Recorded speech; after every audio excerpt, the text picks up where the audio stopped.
तो कैसे हैं आप लोग। वेलकम टू दंदर व्लॉग। और आज की इस व्लॉग में हम बात करने जा रहे हैं कि जो लोग चाइना आना चाहते हैं और फ्यूचर में वो सोच रहे हैं, जो स्टूडेंट्स हैं वो या वर्क वीज़ा पे आ रहे हैं या जो है विज़िट वीज़ा पे आ रहे हैं और वो सोच रहे हैं कि हमने फ्यूचर में जो है ना चाइना जाना है या अभी उसका वीज़ा लगा हुआ है और वो चाइना आना चाहते हैं, तो उनके लिए है वीडियो स्पेशली। क्योंकि जब पाकिस्तान में थे तो हमें इन चीज़ों का पता नहीं था और जब हम चाइना पहुँच गए यहाँ पर तो हमें बहुत सारी मुश्किलात का सामना करना पड़ा और बहुत ही अजियत और तकलीफ़ से गुजरे हुए हैं। तो वो एक्सपीरियंस मैं आप लोगों के साथ शेयर करना चाहता हूँ। क्योंकि अगर आप इंडिया में, पाकिस्तान में, जहाँ भी है दुनिया के किसी भी कॉर्नर में और आप जो है चाइना आना चाहते हैं तो आप लोगों के लिए स्पेशल वीडियो है। देखें, इस वीडियो में मैं आप लोगों को वो टिप्स बताऊंगा, वो चीज़ें बताऊंगा, उसके लिए मेंटली तैयार हों सबसे पहले।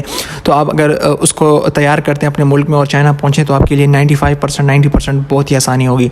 ठीक है, सबसे पहला काम आप लोगों ने ये करना है, अगर आप विज़िट वीज़ा पे आ रहे हैं, जेड वीज़ा पे आ रहे हैं या स्टूडेंट वीज़ा पे हैं X1, तो आपने क्या करना है कि सबसे पहले अपने मुल्क में जहाँ भी आप रहते हैं अपने चाइनीज़ लैंग्वेज सीखनी होगी। ठीक है, बेसिक चाइनीज़ लैंग्वेज जो है अगर आप नहीं भी सीख सकते, मुश्किल है, तो आपने कम से कम इतनी सीखनी होगी कि आप यहाँ आके फ़र्स्ट वीक या फर्स्ट 2-3 डेज़ आप यहाँ पे सर्वाइव कर सकें, आप अपनी जो है डेस्टिनेशन जो है वहाँ पहुँच सकें। तो पहला काम ये है कि आपने क्या करना है, आपने चाइनीज़ लैंग्वेज सीखनी है। दूसरा जो इम्पोर्टेंट चीज़ मैं आप लोगों को बताने जा रहा हूँ, जो स्टूडेंट्स गलती करते हैं, जो लोग जो विज़िट वीज़ा पे आ रहे हैं, जो है वर्क वीज़ा पे आते हैं, जो लोग ये गलती करते हैं वो ये है कि फ़र्स्ट टाइम जो स्टूडेंट आते हैं चाइना वो बाय रोड आते हैं। तो मेरे साथ ये हुआ है, क्योंकि जब मेरा तो ऑलरेडी एग्जैक्ट और जो है वो हुआ था इंटर एग्जैक्ट पासपोर्ट पे, तो मेरे लिए इतना मसला नहीं था, मैं इसलिए बाय रोड आया था। जो student by road first time आते हैं तो उनके लिए इमिग्रेशन में मसला होता है, चाइना के इमिग्रेशन में। तो जो स्टूडेंट सोच रहे हैं कि मैं बाय रोड चाइना आऊँगा फर्स्ट टाइम, तो बिल्कुल भी ना सोचे, क्योंकि आपकी मसला पेश आता है, सामने आता है और बहुत ही मुश्किलात का सामना करना पड़ेगा, बहुत ही ज़लील होंगे आप रास्ते में। मेरी वीडियोस आप देख सकते हैं, वो पश्तो लैंग्वेज में है, लेकिन आप लोग को उसकी समझ नहीं आएगी। एनी हाउ, जो स्टूडेंट सोच रहे हैं कि मैं first time China by road जाऊँगा पाकिस्तान से, तो बिल्कुल ही खर्चा जो है वो कम आता है, एक्सपेंसिस कम आता है 60,000 70,000 तक, लेकिन मुश्किलात बहुत ज़्यादा होते हैं। तीसरा मेन इंपॉर्टेंट चीज़ ये है कि स्टूडेंट जो गलती करते हैं, मोस्ट ऑफ द पीपल, चाहे वो विज़िट वीज़ा पे हो चाहे वो वर्क वीज़ा पे आ रहे हैं, कि वो ये करते हैं कि वो अपनी डेस्टिनेशन से बहुत ही दूर एयरपोर्ट वाला टिकट बुक करते हैं। फॉर एग्जांपल, कोई स्टूडेंट है, वो उसका एडमिशन जो है वो बीजिंग में होता है और वो जो है टिकट अपना शंघाई में बुक करते हैं, जहाज़ का मैं फ़्लाइट की बात कर रहा हूँ।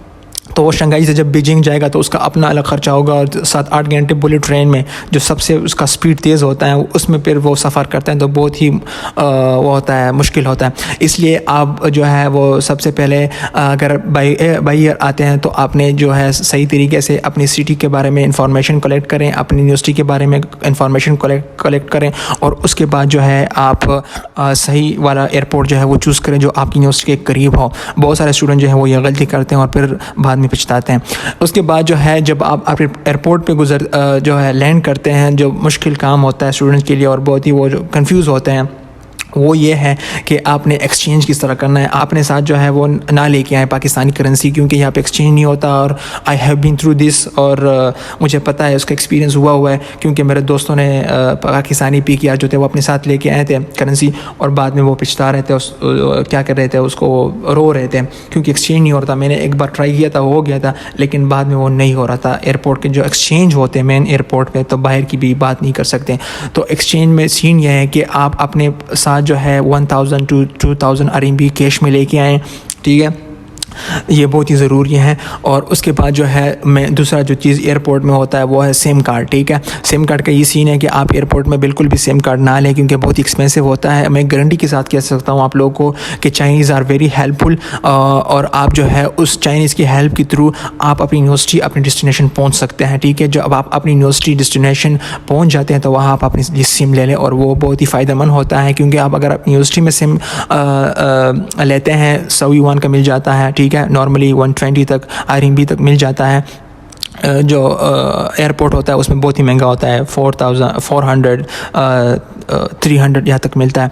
तो आसानी से आप अपनी यूनिवर्सिटी पहुँच सकते हैं, यूनिवर्सिटी में आप ले सकते हैं और उसके पैकेजेस जो होते हैं वो भी बहुत ही आला होते हैं एज़ कम्पेयर टू जो एयरपोर्ट वाले आपको मिलते हैं, ठीक है। तो आपने ये गलती नहीं करनी एयरपोर्ट में जो है आपने सिम नहीं लेना, और दूसरा ये काम करना है कि आपने करेंसी अगर आपके पाकिस्तान गलती से लेके आते हैं, जो भी हैं जो स्टूडेंट्स अभी कर रहे हैं सफ़र, वो ये वीडियो देख रहे हैं, तो आप जल्दी से अपने एयरपोर्ट में करेंसी चेंज करवाएं, क्योंकि बाद में नहीं होता, ठीक है। और ना ही करवाते भी हैं तो अपने साथ जो है वो पाकिस्तानी करेंसी ना लेके आएँ, डॉलर भी ना लेके आएँ। अब डॉलर्स लेके आते हैं अपने साथ, तो जो करेंसी एक्सचेंज वाले होते हैं, बैंक वाले होते हैं, बैंक ऑफ चाइना वाले एक्सचेंज करते हैं, तो बहुत सारे क्वेश्चन करते हैं कैसे लेके आऊँ, क्या दिस एंड दैट, क्योंकि एक्सपीरियंस हुआ मेरा एक दोस्त डॉलर लेके आया था, तो हम 2-3 घंटे तक डॉलर एक्सचेंज के लिए बैठे हुए थे बैंक में। तो सिंपली आप क्या करें कि RMB कैश में लेके आएँ, ठीक है। अगर RMB कैश में नहीं लेके आ सकते हैं और आप इतने स्मार्ट हैं कि आप फ़ौरन अली पे जो है अपने मुल्क में इंस्टॉल करवाते हैं अपने लिए, ठीक है, फ़ौरन अली पे, और उसमें ट्रांजैक्शन 10-50 युआन सेंड करते हैं। अगर वो काम करते हैं तो आप किसी एजेंट के थ्रू या किसी के ज़रिए से जो है उसमें RMB डलवा के पाकिस्तान में ही और अपने साथ लेके आते हैं, तो आप बेस्ट हैं, ठीक है। बाद जो इम्पोर्टेंट चीज़ है वो ये है कि चाइना में जितने भी गूगल्स के रिलेटेड ऐप्स हैं, लाइक प्ले स्टोर से जितने भी हम चीज़ें डाउनलोड करते हैं, फेसबुक, यूट्यूब जो है, व्हाट्सएप वगैरह, ये चाइना में सारे बैन है, इसका जो है वो ब्लॉक हुआ है साइट्स। फेसबुक आप यूज़ नहीं कर सकते, टिकटॉक यूज़ नहीं कर सकते, यूट्यूब जो है वो आप यूज़ नहीं कर सकते।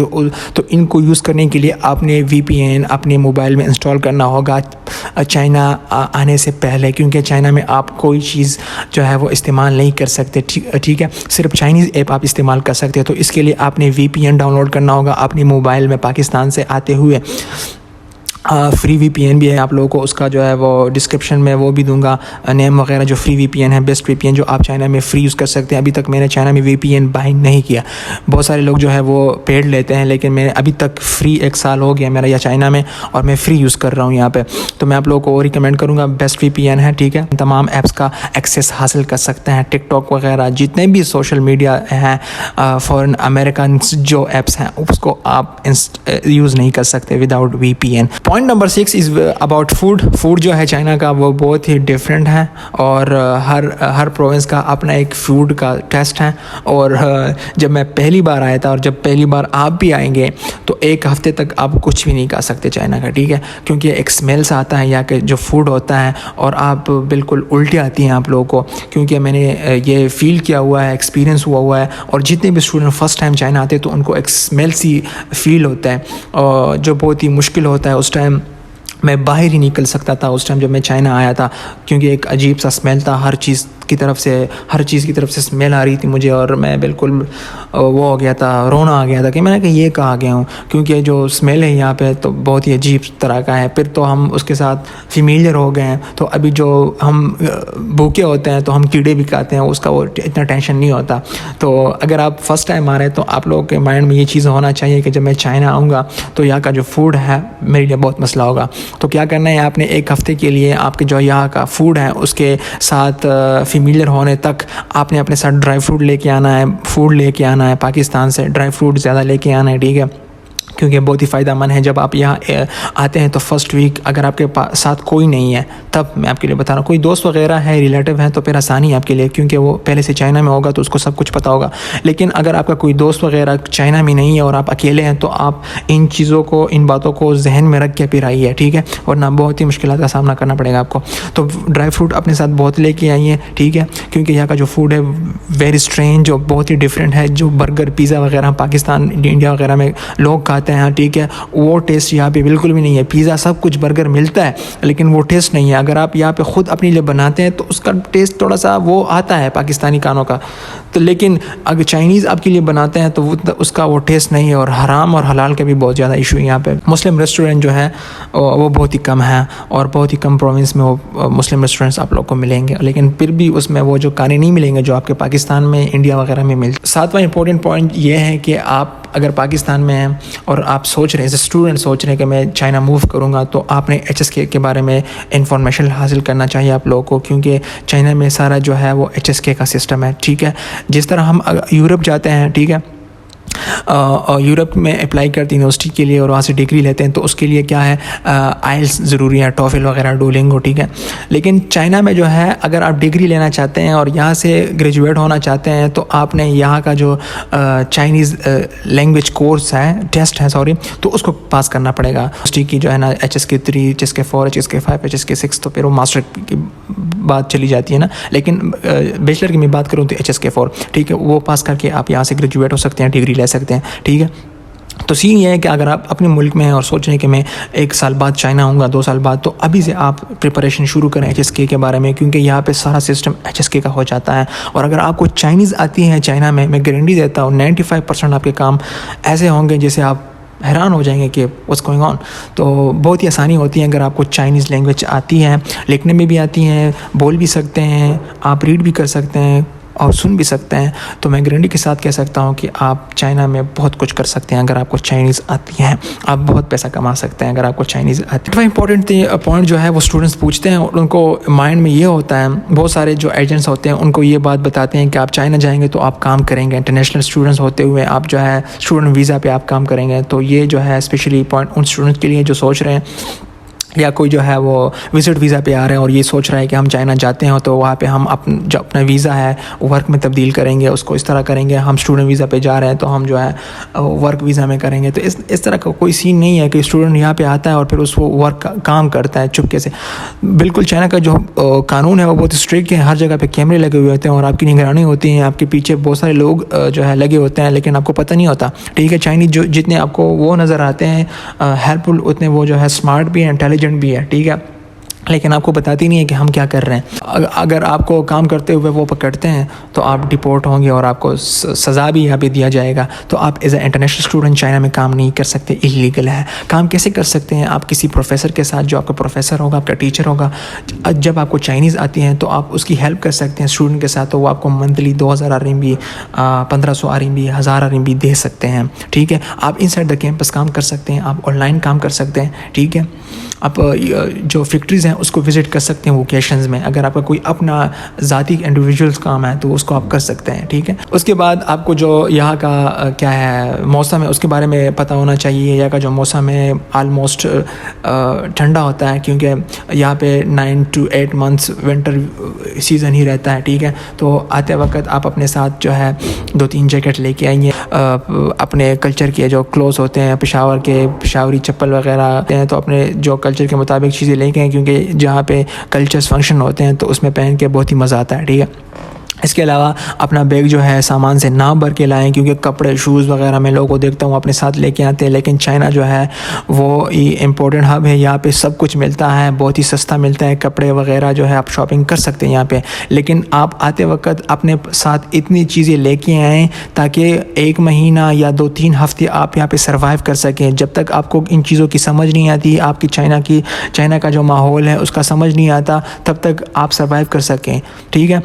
लोग इस तरह करते हैं कि वो लोग जो है अपने साथ जो है एक साल की 2 साल की राशन लेके आते हैं और उसके एक्स्ट्रा चार्जेस देते हैं जहाज़ वालों को, ठीक है, एयरलाइन वालों को। तो ऐसा ना करें, आप नॉर्मली 1 महीने का अपने साथ सामान लेके आएँ, इतना ज़्यादा ना लेके आएँ ताकि फिर वो आपके लिए अपने साथ एयरपोर्ट वगैरह में और साथ कैरी भी ना कर सके तो बहुत ही मुश्किल होता है। कि 3 हफ्तों तक आप यहाँ पे सर्वाइव कर सकते हैं, तब तक आप चाइना का जो माहौल होगा वो समझ चुके होंगे कि चाइना में किस तरह हमने सर्वाइव करना है, कहाँ चीज़ें मिलती हैं, लैंग्वेज की थोड़ी सा वो मीहाव वगैरह आप समझ चुके होंगे। तो उसके बाद आप यहाँ पर जो है अपने लिए वो कर सकते हैं, ठीक है, शॉपिंग कर सकते हैं और यहाँ चीज़ें सस्ती भी मिलती हैं। चाइना में जो है वो इन्फ्लेशन रेट थोड़ा सा कम है, महंगाई कम है एज़ कम्पेयर यूरोपियन कंट्रीज़ हैं। उसके अलावा जो अमेरिका वगैरह है उसके टैक्सेस कम है यहाँ पे। तो आई होप सो कि आप लोगों को समझ आ गया होगा, और कोई भी क्वेश्चन हो आप कमेंट में पूछ सकते हैं। इंशाल्लाह उसके ऊपर मैं वीडियो बनाऊँगा प्रॉपरली और आपको जवाब दूँगा। तो मिलते हैं नेक्स्ट वीडियो में, and don't forget to like and subscribe this video. Bye bye.